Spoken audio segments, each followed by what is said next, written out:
आज की इस वीडियो में हम ग्रामर से एक टॉपिक करने वाले हैं। टॉपिक का नाम है the phrase and its types. यानी फ्रेज क्या है और इसके कौन कौन से टाइप्स है, आज की इस वीडियो में हम इस हवाले से पढ़ेंगे। तो सबसे पहले ये जान लेते हैं कि फ्रेज किसे कहते हैं, व्हाट इज़ अ फ्रेज। तो इसके लिए आप एक ग्रुप ऑफ वर्ड्स जो है मैं आपको दे रहा हूँ, इसको आप ज़रा गौर से देखें। On the table. अब अल्फाज का ये जो मजमूआ है, क्या ये इससे मुकम्मल मफहूम समझ में आता है? तो इसका जवाब ये हो सकता है कि हाँ, ये थोड़ा बहुत सेंस जो है वो बनाता है। It gives some sense but not a complete sense. ठीक है। तो such a group of words which makes sense but not complete sense is called a phrase. यानी अल्फाज का ऐसा मजमुआ जिससे पूरा मतलब समझ में ना आए, उसको हम कहेंगे फ्रेज। या इस तरह भी हम इसको डिफाइन कर सकते हैं कि a phrase is a group of words in a sentence. Phrase अल्फाज का मजमुआ होता है किसी जुमले के अंदर। It does not contain a subject and a verb. ये आपने ये बात याद रखनी है कि इसके अंदर अपना सब्जेक्ट और वर्ब नहीं होता। ठीक है। For example, on the table, in the corner, ये दोनों हमारे पास क्या है, फ्रेज हैं। अच्छा, अगर इन अल्फाज को हम इसमें इस्तेमाल करें जुमले में, तो आएगा the book is on the table. The book is on the table. अब इसमें आप देखें, ये जो ऑन द टेबल है ये क्या है, ये फ्रेज है। अच्छा, अब ये फ्रेज है, इसके लिए कोई डिफिनीशन वगैरह या कोई क्राइटेरिया है या नहीं? जी हाँ, इसके लिए है। एक आपने ये बात याद रखनी है कि it will be a group of words. ठीक है। फ्रेज जो है ये जरूर अल्फाज का मजमुआ होगा। नंबर सेकंड, इसके लिए जो शर्त है वो ये है कि there will be no subject verb combination. इसके अंदर सब्जेक्ट और वर्ब जो कम्बिनेशन है इसमें नहीं होगी।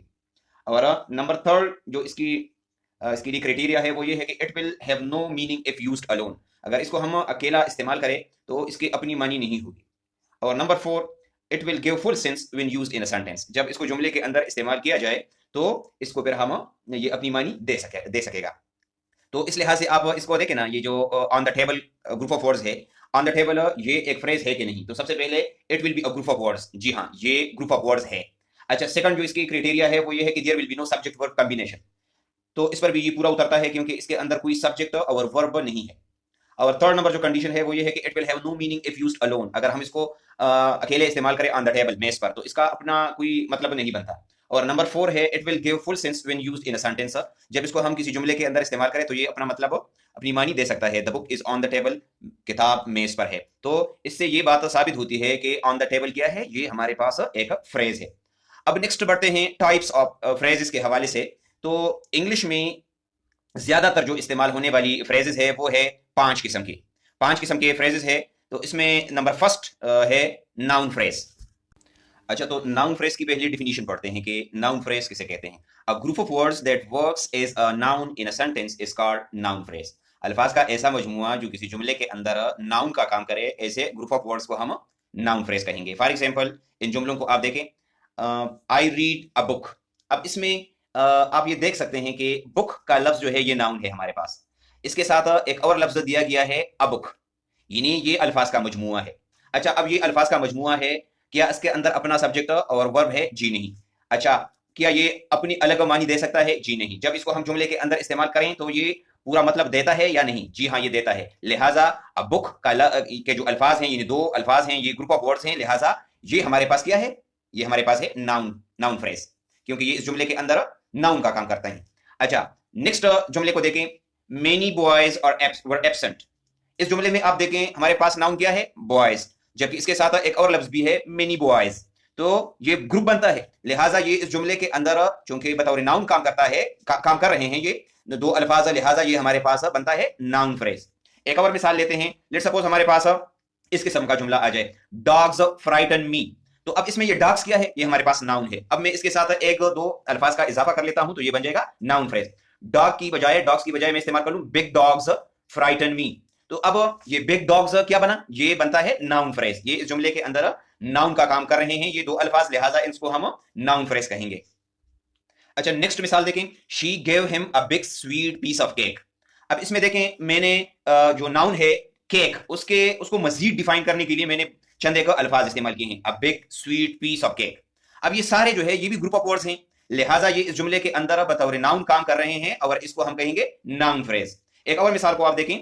He is such a kind man. अब इसमें देखें ही इज के फौरन बाद क्या है, सच अ काइंड मैन।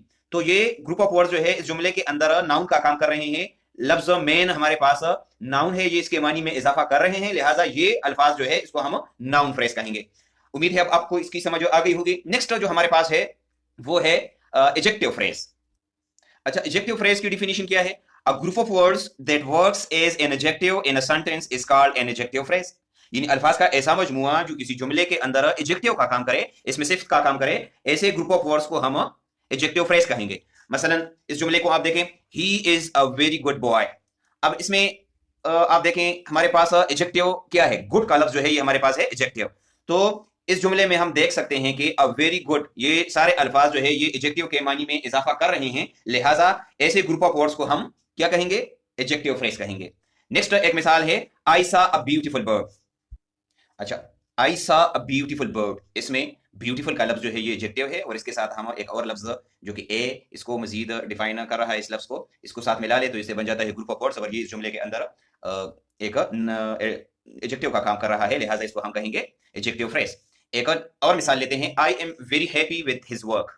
इस जुमले में आप देखें हैप्पी का लफ्ज हमारे पास एडजेक्टिव है, वेरी का लफ्ज इसको साथ मिलाकर इससे बन जाएगा ग्रुप ऑफ वर्ड्स, तो ये बन जाएगा फ्रेज। और ये इस जुमले के अंदर एडजेक्टिव का काम कर रहा है, लिहाजा इसको हम कहेंगे adjective phrase.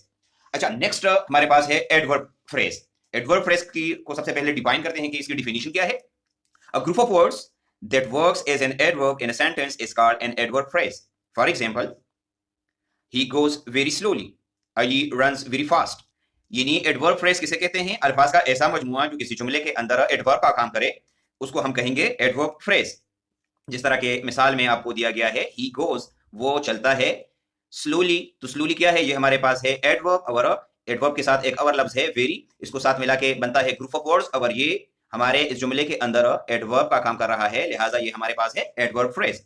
Ali runs very fast, इस जुमले में भी आप देखें रन्स फास्ट, फास्ट क्या है? ये हमारे पास एडवर्ब है, इसके साथ वेरी का लफ्ज लगाकर इससे बन जाता है फ्रेज, और ये इस जुमले के अंदर काम कर रहा है बतौर एडवर्ब, लिहाजा इस किस्म के ग्रुप ऑफ वर्ड्स को हम कहेंगे adverb phrase.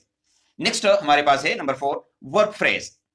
A group of words, अल्फाज का ऐसा मजमुआ that works as a verb in a sentence, जो किसी जुमले के अंदर वर्ब का काम करे, is called a verb phrase, इसको हम वर्ब फ्रेज कहते हैं। और इसमें मैं आपको ये बताता चलूं कि जितने भी हमारे पास वर्ब्स हैं और उसके साथ जो एक्सिलरी वर्ब्स हैं या जो मॉडल वर्ब्स हैं, उनको हम साथ मिला लें तो उससे बनता है वर्ब फ्रेज। मसलन सेंटेंस नंबर फर्स्ट को आप देखें, I am going to Peshawar. इस जुमले में आप देखें एम गोइंग, ये क्या है? ये अल्फाज का मजमुआ है, और ये इस जुमले के अंदर वर्ब का काम कर रहा है, लिहाजा इस किस्म के ग्रुप ऑफ वर्ड्स को हम वर्ब फ्रेज कहेंगे। नेक्स्ट मिसाल में आप देखें, he has gone to Mardan. अब इसमें आप देखें हैज गॉन, ये क्या है? ये हमारे पास है वर्ब फ्रेज। क्यों? क्योंकि इस जुमले के अंदर वर्ब का काम कर रहा है। और इसके अलावा हमारे पास इस किस्म के भी जो 3 अल्फाज पर मुश्तमिल वर्ब है, वो है I have been reading since 6 PM। तो इसमें आप देखें हैव बीन रीडिंग, ये हमारे पास वर्ब का काम कर रहा है, ये ग्रुप ऑफ वर्ड्स हैं, लिहाजा इस किस्म के ग्रुप ऑफ वर्ड्स को हम कहेंगे वर्ब फ्रेज। नेक्स्ट और लास्ट वन जो हमारे पास है वो है प्रीपोजिशनल फ्रेज। ये बाकी फ्रेजेस की तरह नहीं है कि ये किसी जुमले के अंदर प्रीपोजिशन का काम नहीं कर रहा, ये आपको क्लियर होनी चाहिए ये बात। इसकी डिफिनेशन क्या है? A prepositional phrase is a phrase that starts with a preposition, ये प्रीपोजिशन से शुरू होता है, and is followed by the object of the preposition, और इसके बाद प्रीपोजिशन का ऑब्जेक्ट आता है, यानी कोई नाउन इसके बाद आ सकता है। ये बात आपने याद रखनी है कि इसमें हम हमारे पास क्या होता है? प्रीपोजिशन होता है, और प्रीपोजिशन के बाद जो है उसका ऑब्जेक्ट होता है, object of preposition. It does not work as the preposition in a sentence, ये मैंने आपको बताया पहले। ये किसी भी जुमले के अंदर एक एडवर्ब का काम करता है या एक एडजेक्टिव का काम करता है। मसलन में इस मिसाल में आप देखें, the boy in the black shirt is my friend.